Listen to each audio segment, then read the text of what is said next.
क्या आपको लगता है कि सावन में शिव सिर्फ उनसे खुश होते हैं जो कठिन उपवास रखते हैं या शिवलिंग पर लीटरों दूध चढ़ाते हैं? बिल्कुल नहीं। शास्त्रों में शिव को पाने का एक ऐसा रहस्य छुपा है जो इतना सरल है कि कोई बच्चा भी कर ले। एक ऐसा तरीका जिसमें न पैसों की जरूरत है न घंटों पूजा में बैठने की। महादेव खुद कहते हैं कि सावन में जो इंसान ये काम कर लेता है मैं उसके अधीन हो जाता हूँ। आज हम उसी गुप्त रहस्य को खोलेंगे जिसे जानने के बाद आपकी सावन की पूजा हमेशा के लिए बदल जाएगी। इस महीने की सबसे खास बात है भगवान शिव का विशेष वास। कहा जाता है कि सावन के महीने में महादेव इतने प्रसन्न रहते हैं कि वो अपने भक्तों की छोटी से छोटी इच्छा भी पूरी कर देते हैं। लेकिन क्या आप जानते हैं कि आखिर सावन महीने का महादेव से इतना गहरा नाता क्यों है? ये सवाल शायद आपके मन में भी उठता होगा। तो चलिए पहले इस रहस्य को समझते हैं। पुराणों में एक कथा आती है, जब समुद्र मंथन हुआ था तब 14 रत्नों के साथ एक विष भी निकला था, हलाहल। ये विष इतना खतरनाक था कि उसकी एक बूंद पूरी सृष्टि को नष्ट कर सकती थी। सभी देवता घबरा गए, ब्रह्मा जी, विष्णु जी, कोई भी इस विष को संभालने के लिए तैयार नहीं था। तब सबने भगवान शिव की शरण ली। महादेव ने तुरंत वो विष पी लिया, लेकिन माता पार्वती ने उनका गला पकड़ लिया ताकि विष उनके पेट में ना जाए। विष उनके कंठ में ही रुक गया और उनका कंठ नीला पड़ गया।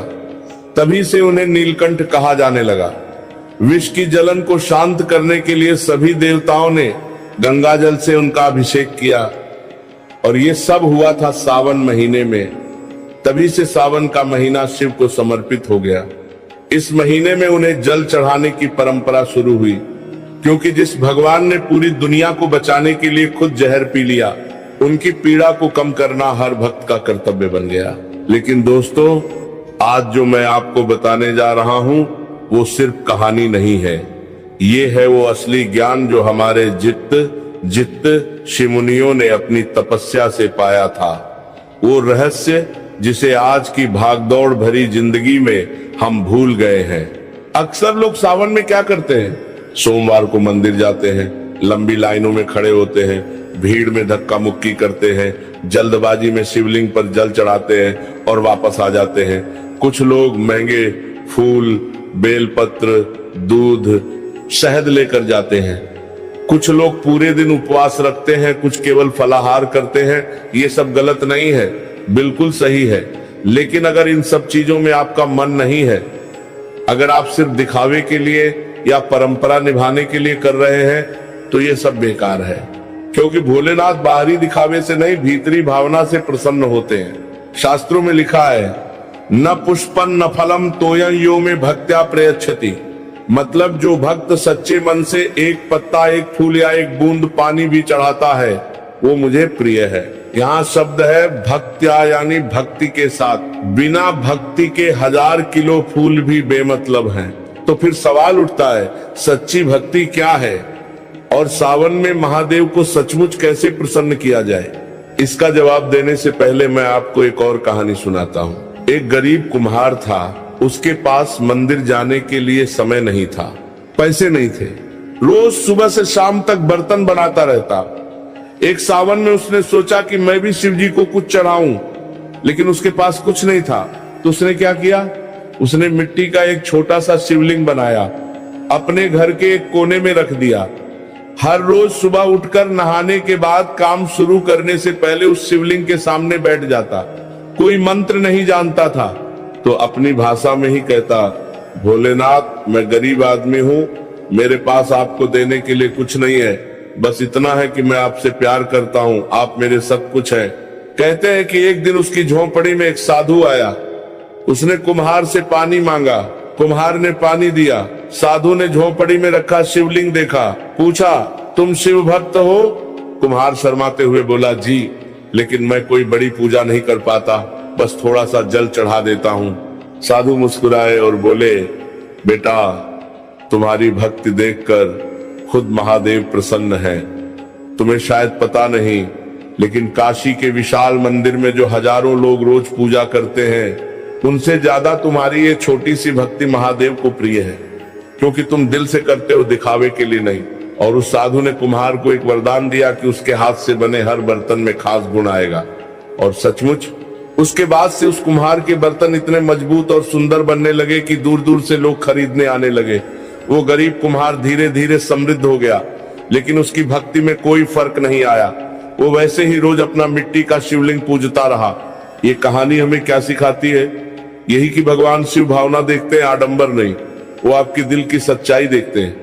आप मंदिर जाएं या ना जाएं, महंगा सामान चढ़ाएं या ना चढ़ाएं, अगर आपका मन साफ है, आपकी भावना पवित्र है, तो बस काफी है। अब आते हैं असली मुद्दे पर।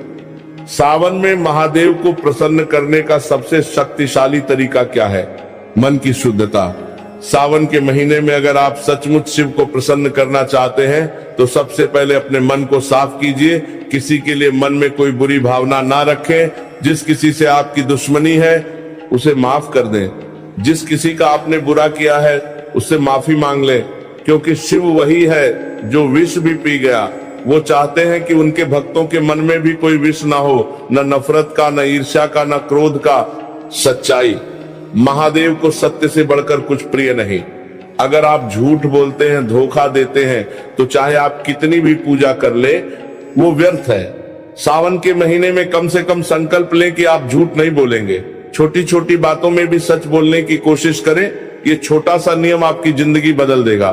दया और करुणा। शिव को दयालु इंसान बेहद पसंद है। अगर आप सावन में रोज 10 लोगों की मदद करें, चाहे छोटी सी ही क्यों ना हो, तो समझिए आपने शिवलिंग पर गंगा जल चढ़ा दिया।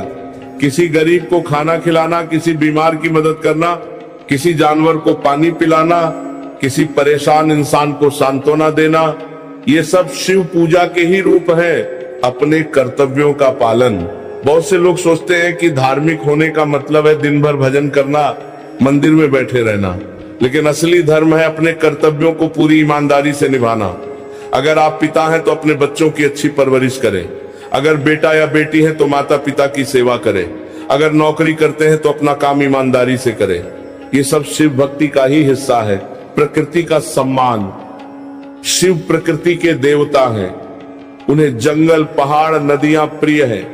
अगर आप सावन में प्रकृति की रक्षा करें, पेड़ लगाएं, पानी बचाएं, जानवरों के प्रति दयालु रहे, तो ये महादेव को सबसे ज्यादा खुश करेगा। एक पेड़ लगाना 1000 बेलपत्र चढ़ाने से बेहतर है। छठी बात, क्रोध पर नियंत्रण। शिव खुद क्रोध के देवता है, लेकिन वो अपने क्रोध पर नियंत्रण रखते हैं। सावन में अगर आप अपने गुस्से पर काबू रखना सीख जाएं, तो समझिए आपने महादेव का सबसे बड़ा गुण अपना लिया। जब भी गुस्सा आए, एक बार गहरी सांस लें और खुद को शांत करें। धीरे धीरे ये आदत बन जाएगी। नशे से दूरी। बहुत से लोग कहते हैं कि शिव को भांग प्रिय है तो हम भी पी सकते हैं, लेकिन ये गलत है। शिव तो विषपाई है, वो कुछ भी पचा सकते हैं, लेकिन हम साधारण मनुष्य नशे की लत में फंस जाते हैं। सावन में अगर आप किसी भी तरह के नशे से दूर रहें तो ये असली तपस्या है। ध्यान और मौन। रोज थोड़ा समय शांत बैठें। कोई मंत्र नहीं जानते तो कोई बात नहीं, बस आंखें बंद करके महादेव के बारे में सोचें, उनका ध्यान करें, या फिर एक नमः शिवाय बोलें।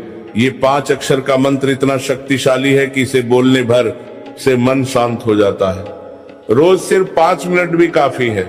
रुद्राक्ष धारण करना। अगर संभव हो तो एक रुद्राक्ष की माला पहन लें।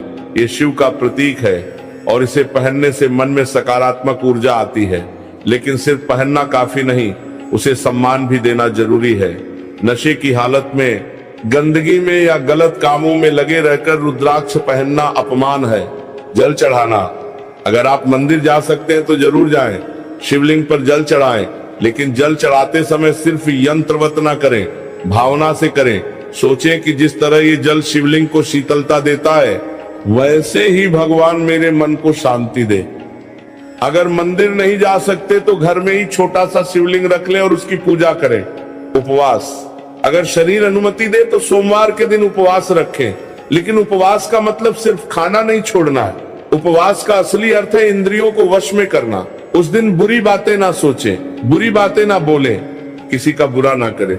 ये सच्चा उपवास है। पारिवारिक सद्भाव। घर में सबके साथ प्यार से रहे, पति पत्नी में प्रेम बना रहे, माता पिता का सम्मान हो, बच्चों को अच्छे संस्कार मिले। क्योंकि शिव और पार्वती आदर्श दंपति हैं। जो परिवार में प्रेम और सद्भाव रखता है वो शिव को सबसे प्रिय है। अब आप सोच रहे होंगे कि इन सब बातों का सावन से क्या खास संबंध है, तो सुनिए। सावन वो महीना है जब प्रकृति में नई ऊर्जा आती है, बारिश होती है, चारों तरफ हरियाली छा जाती है। ठीक वैसे ही ये महीना हमारे मन को भी नया करने का, अपनी आदतों को सुधारने का सबसे अच्छा समय है। जब प्रकृति खुद बदल रही हो तो हमें भी बदलना चाहिए। पुरानी बुरी आदतें छोड़नी चाहिए और नई अच्छी आदतें अपनानी चाहिए।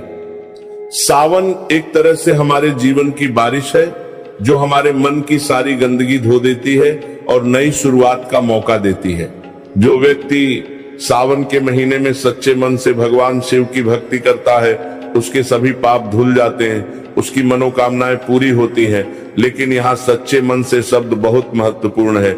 दिखावे की भक्ति से कुछ नहीं होता।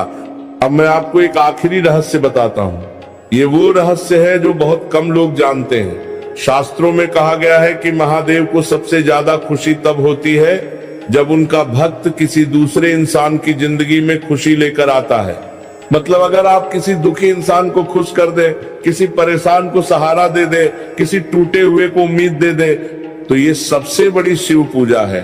क्योंकि शिव सबके अंदर है। जब आप किसी की मदद करते हैं तो दरअसल आप शिव की ही सेवा कर रहे हैं। एक बार एक भक्त ने महादेव से पूछा, प्रभु मैं आपको कैसे पा सकता हूँ? शिव ने मुस्कुराते हुए कहा, मुझे पाना है तो मंदिर में मत ढूंढो, उस गरीब की आंखों में देखो जो भूखा है, उस विधवा के आंसुओं में देखो जिसका कोई सहारा नहीं, उस बीमार की पीड़ा में देखो जिसके पास दवा के पैसे नहीं। वही मैं हूँ। जब तुम उनकी मदद करोगे तब तुम सचमुच मुझे पालोगे। बस इतना कर लीजिए और देखिए कैसे आपकी जिंदगी बदल जाती है। सोमवार की रात को सोने से पहले थोड़ा सा कपूर ले और उसे एक सफेद कपड़े में बांध दें।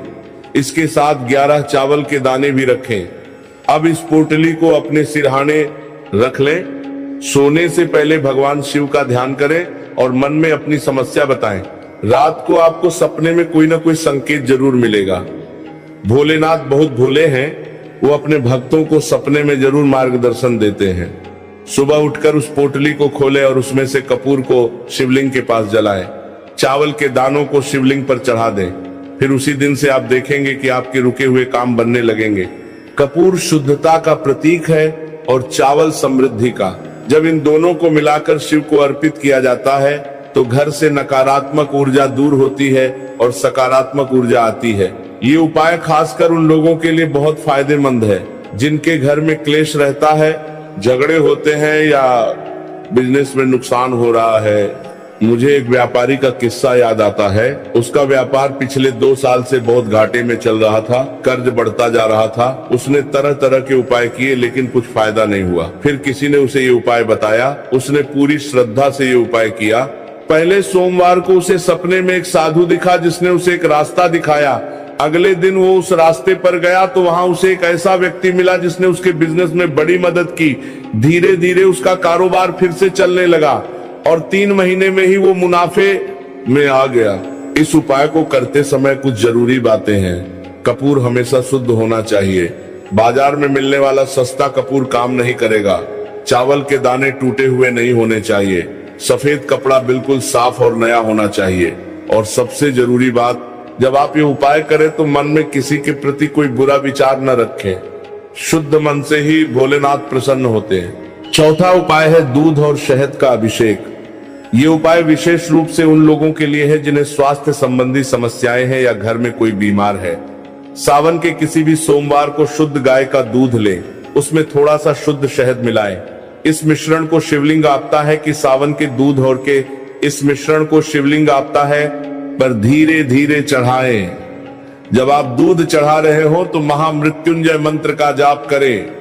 ओम त्र्यंबकं यजामहे सुगंधिम पुष्टिवर्धनम उर्वारुकमिव बंधनान मृत्युर्मुक्षीयमामृतात्। ये मंत्र बहुत शक्तिशाली है। इसे मृत संजीवनी मंत्र भी कहते हैं। जब इस मंत्र के साथ दूध और शहद का अभिषेक किया जाता है तो असाध्य रोग भी ठीक हो जाते हैं। दूध जीवन का प्रतीक है और शहद अमृत का। इन दोनों से भोलेनाथ का अभिषेक करने से घर से सारे रोग दूर हो जाते हैं और परिवार के सभी सदस्य स्वस्थ रहते हैं। एक परिवार की कहानी है जहां मां को कैंसर हो गया था। डॉक्टरों ने जवाब दे दिया था, परिवार टूट गया था। तब परिवार के सबसे बड़े बेटे ने सावन के पूरे महीने रोज ये उपाय किया। वो रोज सुबह 4 बजे उठता, मंदिर जाता और दूध शहद से शिवलिंग का अभिषेक करता, पूरी श्रद्धा से महामृत्युंजय मंत्र का जाप करता। सावन खत्म होते होते उसकी मां की हालत में सुधार होने लगा। डॉक्टर भी हैरान थे। 3 महीने में वो पूरी तरह स्वस्थ हो गई। आज वो मां जीवित है और स्वस्थ है। ये सब भोलेनाथ की कृपा और इस उपाय की शक्ति से हुआ। इस उपाय को करते समय कुछ बातों का ध्यान रखें। दूध ताजा और गाय का होना चाहिए। भैंस का दूध इस उपाय में नहीं चलेगा। शहद शुद्ध होना चाहिए, मिलावटी नहीं। अभिषेक करते समय मन शुद्ध होना चाहिए। महामृत्युंजय मंत्र को कम से कम 108 बार जरूर जपे। अगर आप माला पर जाप करें तो और भी अच्छा है। अभिषेक के बाद जो दूध शहद का मिश्रण बचता है उसे किसी बीमार व्यक्ति को दें या पीपल के पेड़ के नीचे डाल दें। 5वां और सबसे शक्तिशाली उपाय है शिव तांडव स्तोत्र का पाठ। बहुत कम लोग जानते हैं कि शिव तांडव स्तोत्र सिर्फ एक स्तुति नहीं है, बल्कि एक महाशक्तिशाली मंत्र है। जब इसका सही उच्चारण के साथ पाठ किया जाता है तो ब्रह्मांड में एक खास तरह की ऊर्जा पैदा होती है जो सीधे शिव तत्व को जागृत करती है। सावन के महीने में रोज शाम को शिव मंदिर में या घर पर शिवलिंग के सामने शिव तांडव स्तोत्र का पाठ करें। अगर आप पूरा याद नहीं कर सकते तो किताब देखकर पढ़ें, लेकिन रोज जरूर पढ़ें। इस स्तोत्र को रावण ने लिखा था जब वो कैलाश पर्वत को हिलाने लगा था। भोलेनाथ ने अपना पैर उसकी छाती पर रख दिया था। तब रावण ने पीड़ा में शिव तांडव स्तोत्र की रचना की और भोलेनाथ प्रसन्न हो गए। इस स्तोत्र में अद्भुत शक्ति है। जब आप इसका पाठ करते हैं तो आपकी आवाज की तरंगे ब्रह्मांड में फैलती हैं और शिव ऊर्जा को आकर्षित करती हैं। इस स्तोत्र के नियमित पाठ से सबसे बड़े दुश्मन भी मित्र बन जाते हैं। सरकारी काम अटके हो तो वो बन जाते हैं। नौकरी में प्रमोशन नहीं मिल रहा हो तो मिल जाता है। कोर्ट केस हो तो जीत हो जाती है। मुझे एक वकील का किस्सा याद है। उसके पास एक बहुत बड़ा केस आया था। विपक्षी बहुत शक्तिशाली था। सारे बड़े वकील कह रहे थे कि ये केस जीतना नामुमकिन है, लेकिन उस वकील ने हार नहीं मानी। उसने सावन के पूरे महीने रोज शिव तांडव स्तोत्र का पाठ किया। वो हर सुबह मंदिर जाता और पूरी श्रद्धा से स्तोत्र पढ़ता। केस की सुनवाई के दिन कुछ ऐसा हुआ कि विपक्षी का मुख्य गवाह कोर्ट में नहीं पहुंच सका और उस वकील के पक्ष में फैसला आ गया। सब लोग हैरान थे, लेकिन उस वकील को पता था कि ये भोलेनाथ की कृपा है। शिव तांडव स्तोत्र का पाठ करते समय कुछ बातों का ध्यान रखना जरूरी है। पहली बात, पाठ करने से पहले स्नान करें और साफ कपड़े पहने। दूसरी बात, जिस जगह पाठ कर रहे हैं वहां धूप दीप जलाएं। तीसरी बात, पाठ के समय आपका मन शांत होना चाहिए। किसी भी तरह का क्रोध या नकारात्मक विचार न हो। चौथी बात, स्तोत्र का उच्चारण शुद्ध होना चाहिए। अगर आपको संस्कृत नहीं आती तो पहले किसी पंडित से सीख लें या ऑडियो सुनकर सीखें। 5वीं बात, पाठ के बाद भोलेनाथ को प्रणाम करें और उनसे क्षमा मांगे अगर कोई गलती हुई हो। अब मैं आपको बताता हूं कि इन 5 उपायों को एक साथ कैसे करें। सावन के पहले